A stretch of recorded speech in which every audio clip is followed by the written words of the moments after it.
Shanks, il a le haki des rois le plus terrifiant qu'on connaît actuellement. Il est capable de détruire la matière avec son haki des rois. Il est capable, en montant dans le navire d'un empereur, de faire tomber des pirates d'un très haut niveau. Il est capable, bon ça c'est un film, mais prenons-le dans le principe pour la démonstration du haki. Il met à genoux avec son haki des rois un vice-amiral, il fait reculer 2 amiraux, il fait trembler en moonwalk un amiral. Ok. Il est même capable de détruire le haki adverse. En gros, la personne adverse, elle n'est même pas capable de voir le futur parce que C'est vrai que c'est quelque son haki chose. est trop important. Ok. Donc là, on est en train de me dire, parce qu'on nous dit oui, mais vous êtes bête ou quoi, forcément, Mihawk, il utilise l'épée, mais il utilise aussi forcément le haki. Donc c'est le haki qui est plus fort que celui de Shanks. Donc ça veut dire qu'on va nous expliquer que là, le haki que je viens de décrire, Mihawk, il a un haki encore plus fort que celui que je viens de... En sachant que maintenant, Shanks est capable de revêtir son haki des rois. Donc ce haki terrifiant, il est capable de le revêtir. Donc ça veut dire que l'être avec un haki des rois surnaturel, donc c'est-à-dire que Mihawk, il a un haki des rois qui surpasse celui-ci encore. Il s'appelle comment ce Après, haki? on va pas parler araméen, on va faire très simple, les gars. Du point de vue de la marine, c'est important que le monde se dise, on a du côté GM, etc., l'homme le plus grand épéiste du monde, sachant que du côté de la marine, il y a plein de gars de chez eux qui se sont fait fumer par ce type. C'est la moindre des choses pour réparer les pots cassés, c'est de lui donner cette réputation. Stratégiquement parlant, c'est le plus beau coup qu'ils aient pu faire, parce que sinon, ça veut dire n'importe quel pirate peut venir chez nous défoncer. Donc le mec, il est passé du chasseur de marine au plus grand épéiste. Pourquoi? Pour l'instrumentalisation, c'est le plus simple. C'est vrai que ça peut aider, comme pour Kuma, effectivement. Kuma le tyran, ou Garp le héros qui aura arrêté Rox certainement seul, ça dépend de ce qu'ils en disent, ou Roger, hein, voilà, tout est faux, hein. Mais t'instrumentalises un petit peu le... Bah ça en fait c'est typiquement de la propagande, hein. Et ouais t'as tout dit Neil, hein. C'est exactement ça. Donc ouais, bah voilà pour le côté un petit peu... Ça a toujours été un truc qui me fascine. Kuma tyran, c'est pas vraiment un tyran. Mihawk meilleur épéiste au monde. Bon bah écoutez, peut-être qu'on apprendra plus tard qu'en fait c'est le meilleur épéiste au monde, mais on prend pas en compte ce qu'il y a sur Marijois. Parce que bon moi, j'aimerais bien voir un petit peu ce que ça donne contre un Garling. Honnêtement, vu comment Dragon parle de Garling alors qu'il ne calcule même pas les amiraux, faudrait m'expliquer le concept, hein. On n'a aucune preuve qui puisse mettre objectivement et factuellement Mihawk au-dessus des amiraux. Je suis désolé, on a quand même Dragon qui dit les mecs, ça va démarrer, vraiment, ce sera chaud quand ils vont envoyer les chevaliers divins. Il y a qui à la tête des chevaliers divins? Il y a Garling. C'est comme si je vous disais, ça va être chaud quand... Il y a l'équipage de Kaido qui va venir. C'est quoi l'élément principal de l'équipage de Kaido? Bah, c'est Kaido, c'est lui l'élément le plus fort. Donc quand je parle comme ça de l'équipage de Kaido, c'est surtout parce que le capitaine c'est quelqu'un. Bon bah là c'est pareil. Ou quand Luffy voulait faire une descente sur Whole Cake, c'est quoi l'élément principal dont il est question? Bah c'est Big Mom. Luffy il a dit quoi? Je n'ai rien à foutre, je pars là-bas. Bah Robin elle dit attention Luffy, là c'est pas les ennemis qu'on a déjà affrontés, hein. En sachant qu'ils avaient déjà affronté des amiraux. Là c'est Big Mom. Luffy c'est une tête brûlée, il a dit ah c'est vrai. Vaut mieux qu'on tente un plan. Et c'est Luffy qui parle, hein. C'est mieux qu'on tente un... Bah non les mecs, c'est parce que voilà, c'est l'élément principal dont il est toujours question, et là c'est Garling. Donc Dragon reconnaît la puissance de Garling, Mihawk qui reconnaît sa puissance. Qui reconnaît sa puissance à ce mec-là? Moi j'ai une question claire à poser à tout le monde. Qui reconnaît sa puissance? Voilà, tout le monde lui chie dessus. Tout le monde chie sur tout ce qu'il représente. Et ça, ce sont les faits. Voilà, personne ne calcule. Zoro, par rapport à son rêve d'enfant, là, maintenant carrément, Zoro, c'est devenu un bonhomme. Il a dit roi des enfers. D'où Shanks, Loki. Eh oui. Loki, Shanks, il dit une main dans le dos, je peux te défoncer. D'où Shanks, il reconnaît son truc. Pourquoi le premier nom qui te vient à l'esprit, c'est Shanks, alors que le premier qui te dit, frérot, même sans bras, je te fracasse, c'est lui. C'est pas logique de penser à lui. C'est pas logique de te dire, Shanks, il reconnaît la puissance de Mihawk, alors que non, la première phrase... Surtout qu'il y a un décalage, Neil. Je suis désolé, il y a un décalage. À partir du moment où il y a tout le monde qui lui chie dessus, et comme par hasard, il y aurait éventuellement dans un univers alternatif que Shanks qui le calculerait, c'est quand même bizarre. Il y a tout le monde qui lui chie dessus, mais non. En fait, il y a Shanks en fait qui est extrêmement fort. Non, personne ne calcule. Personne ne reconnaît sa puissance. Et la dernière fois qu'il est apparu dans le manga hors flashback, c'était dans un cirque. Donc il a Mais les gars, fini, carrément, il devait finir. Vista, il l'a considéré comme si c'était un sparring partner. Oui. C'est un truc de fou quand même de se dire ça. Il a dit on reporte, il a dit c'est mieux pour nous deux. Ce sont les faits, Neil. Je te jure, c'est ça. Ce sont les faits. Exactement. C'est mieux pour nous deux. Voilà. Il y a Vista qui affronte Kaido. Kaido il dit on reporte et Vexia dit quoi? C'est mieux pour nous deux. Tu te rends compte? Du coup on va avancer, ça c'était pour le côté Mihawk. Écoutez, ça fait longtemps qu'on n'a pas parlé de lui, donc on en profite vu qu'il est là et qu'il est dans une toute petite case. Voilà, ça nous fait toujours plaisir de parler de lui. Et encore une fois, il a fini où est-ce qu'il devait finir, dans un cirque. Et dans l'animé carrément ils ont changé la couleur de ses yeux tellement que c'est un putain de random et tellement qu'il va servir à rien pour la suite du manga et tellement que personne ne calcule. Et maintenant ils l'ont mis en rose, en Hello Kitty, je crois. Il avait un petit sac à main Hello Kitty, je crois. Voilà, il n'y a pas grand chose à attendre de ce point de vue-là, et vous verrez que ce sera clairement le cas. Beaucoup ne me croient pas, c'est pas grave, écoutez, c'est comme pour Kizaru, ça va finir en pleurs, ça va finir en oh là là, c'est pas normal, bah oui, les mecs, son destin, lui, c'est de se faire chier dessus. C'est comme pour Kizaru, il y a des mecs, ils sont destinés à se faire piétiner comme les merdes qu'ils sont. C'est son cas. On a fini avec les Shishibukai. Nous avons Monkey D. Dragon. Monkey D. Dragon qui est dans le chapitre. Monkey D. Dragon qui ne parle pas. Monkey Dragon, tout à l'heure j'en ai parlé. Malheureusement, voilà, beaucoup lui chient dessus. Mais Dragon, c'est un mec qui représente quelque chose d'extrêmement grand. Il y a très peu d'hommes dans le monde de One Piece qui pourrait assumer d'être à la place de Dragon.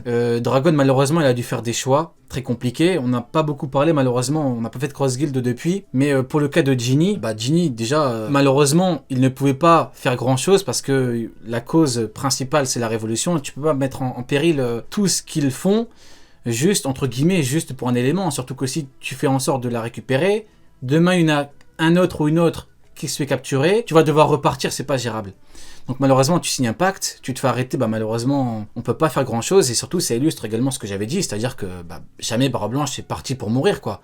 Tout comme Dragon ne part pas pour mourir, Barbe Blanche n'est pas parti pour mourir. Et maintenant, Dragon, malheureusement, il est un petit peu coincé, et là, il a perdu un très bon élément qui est Kuma, mais Dragon, si Oda nous le met autant de côté, c'est parce que quand ça va péter, ça va péter. Alors, je sais pas c'est quoi votre avis, Sonny, toi, mais pour moi, Dragon, quand il va vraiment se mettre en colère, parce que moi, je pense que Dragon, c'est un mec qui a, mine de rien, subi beaucoup dans sa vie, et qui a dû assumer les conséquences de ses actes.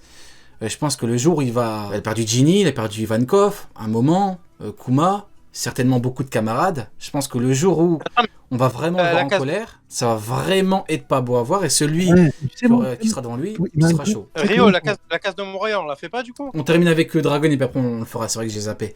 Vas-y Sonny, après Neil, et puis après on parlera de Kuma.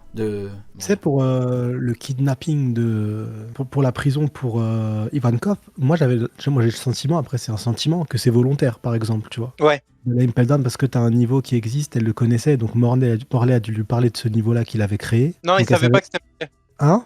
Il savait pas que c'était Morley qui l'avait créé. Ah, je sais pas. Je me dis peut-être elle dit pas tout. Il le dit qu'il sait pas qui a créé le niveau 5.5. Ouais, non, lui c'est un malin, lui. Soi-disant, il l'a trouvé tout seul, le 5.5, le chemin, comment y aller et tout. Mon cul, ouais. C'est Morley qui lui a dit, ouais. C'est le mytho, lui. J'ai trouvé ça, les gars. Oh, il y a une porte. Oh, c'est bizarre. Attendez, regardez. Oh, le hasard. Dans les infos qu'on a dans le manga, il sait pas que c'est lui. Ouais, non, c'est un escroc, ouais. Mais moi, je pense que c'est volontaire. Et parce qu'à un moment, il le dit, ils n'avaient pas prévu de sortir maintenant, ils attendaient le bon moment pour sortir. Donc, je pense que c'était volontaire. Après, pour Dragon, une fois que tu rentres dans l'armée révolutionnaire, le risque, c'est de te faire attraper, il faut que tu l'acceptes. Il faut que tu acceptes le fait qu'on va pas forcément bouger ton cul pour aller te récupérer. Parce qu'il y a un objectif beaucoup plus grand derrière. C'est pas comme Luffy. Luffy, il est là, il est avec ses Nakama. Il est avec ses Nakama, c'est un moment entre eux. Un des Nakama qui part, il faut absolument le récupérer. Dragon, il est pas là pour ses Nakama, il est là pour changer le monde. Contrairement à Luffy, il change le monde à la Joy Boy, mais il sait même pas qu'il le fait en fait. Si tu mets ton plus grand pion en prison, en sachant qu'il a la liberté de ses mouvements en prison, premièrement, tu évites les exécutions de tes commandants si jamais ils arrivent sur Impel Down. Tu évites une Marineford, en gros.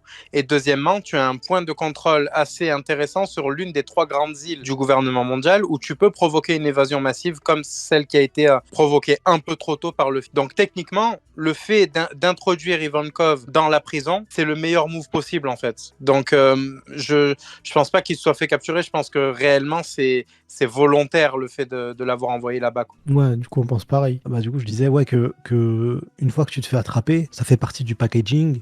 L'objectif de Dragon, c'est de changer le monde, mais c'est un objectif voulu, recherché. Alors que Luffy, quand il change le monde, il le fait de manière non voulue, non recherchée. L'objectif de Luffy, c'est absolument pas d'aller libérer tous les peuples. Et c'est pas son truc. C'est un pirate, il arrive, il se lie à des gens, ah bah je vais vous aider, et il aide, et fin de l'histoire. C'est pas la même philosophie, donc c'est pour ça que je sais que beaucoup comparent Luffy et Dragon, mais ils ont pas le même objectif, en tout cas voulu. L'objectif maîtrisé, c'est pas le même. Et Dragon, derrière, ce qu'il veut, il veut défier un monde qu'il connaît. Il a vu la marine, il sait de quoi ils sont capables, donc il a vu ce qu'était le GM, il sait de quoi ils sont capables, et il a même vu, parce qu'il les connaît, il les attend, les chevaliers divins. Donc du coup, son objectif, il est tellement grand que si tu te fais attraper, par exemple, et que c'est pas maîtrisé ou voulu, bah tu vas pas risquer de tout perdre pour une personne. Le risque, il est beaucoup trop grand, et une fois que tu décides, encore une fois, personne n'est obligé de devenir un soldat de la Révolution. Exactement. Tu décides de devenir, c'est à tes risques. Donc c'est pour ça que Dragon, je peux pas lui tirer dessus là, pour le moment tout du moins. En tout cas, avec ce qu'on a tout de suite en info, peut-être si on a d'autres infos plus tard, ça sera différent. Mais en tout cas, avec les infos qu'on a tout de suite, on peut pas tirer sur Dragon. Son besoin, il est beaucoup trop grand et j'ai hâte de le voir bouger. Et en plus, là, actuellement, on le voit de plus en plus. Dans le flashback de Kuma, on le voit beaucoup. Avec Ed, avant le flashback de Kuma, on l'a vu aussi. On l'a vu discuter avec Vega. Là, on le voit de plus en plus, le Boog. Et donc, je me dis que là, la tempête arrive. La tempête arrive bientôt. La tempête arrive, masterclass. Des mots très sensés de notre cher Sonny, qui est toujours dans le vrai. 2 choses à dire, moi, avant de te laisser la parole, Neil. Déjà, bon, ceux qui comparent Luffy et Dragon, c'est vrai que ça n'a strictement rien à voir. Pourquoi ? Pour la simple et bonne raison que Dragon, s'il meurt, la révolution meurt. Alors que Luffy, s'il meurt, on l'a vu sur Lockdown, au moment même où il allait mourir, il a souri, et je n'ai aucun regret. Dragon, s'il meurt en récupérant Ginny, il peut pas sourire. Parce que du coup, il y aura plein de peuples qui seront toujours oppressés, et du coup, il n'aurait pas pu faire ce qu'il devait faire. Ce dont il était destiné à faire, donc c'est pas comparable. On peut pas, Luffy, demain, il va récupérer Sanji, il meurt là-bas, entre gros guillemets, vous me comprenez, tant pis, il aura tout fait, tant pis. Dragon, c'est pas pareil, Dragon, il doit révolutionner le monde, c'est pas la même chose. Ensuite, second élément, par rapport à Dragon, j'ai oublié ce que je voulais dire. Donc, Neil, toi, quel est ton avis dessus par rapport à Dragon, autant que je me souvienne, j'ai un petit trou de mémoire. Avant de passer à Moria, c'est quoi ton avis là-dessus ? Par rapport à la différence entre Dragon et Luffy, déjà, c'est le fait que Dragon, en fait, son action, elle est voulue. Du début à la fin, il a structuré une armée révolutionnaire pour parvenir à son but. Luffy, il fait pas exprès, mais il réussit chaque révolution qu'il entreprend. Que ce soit à Alabasta, sur Kokoyashi, ou avant ou après, toutes les révolutions qu'il a menées, Skypiea avec Ener, etc., c'était pour ses collègues. Et ça avait des enjeux qui étaient parfois même beaucoup plus élevés que ceux de l'armée révolutionnaire, alors pas en termes général, mais en termes d'île, tu vois. Il a fait tomber Doflamingo, par exemple, il a libéré Wa, etc. C'est des enjeux internationaux, tu vois, où il a carrément réalisé, à mon avis, l'un des rêves de Dragon. Il a fait tomber les 3 îles du gouvernement mondial. Il a fait tomber les 3 îles. C'est une dinguerie quand même. C'est-à-dire que eux, c'est une armée révolutionnaire. Ils sont de partout, etc. Ils n'en ont pas eu une seule. Il a fait tomber l'île de la justice, la plus grande prison du monde, l'île du gouvernement mondial. Les termes, c'est exactement ça. Puis Luffy, en vrai, Luffy veut être roi des pirates, c'est entre guillemets un rêve personnel. Alors que Dragon, c'est pour les autres. Donc c'est pas comparable. Quand on peut pas comparer les deux, c'est pas... Donc voilà, le truc avec Ginny, bon, faut arrêter de faire semblant. Puis quand on parle de...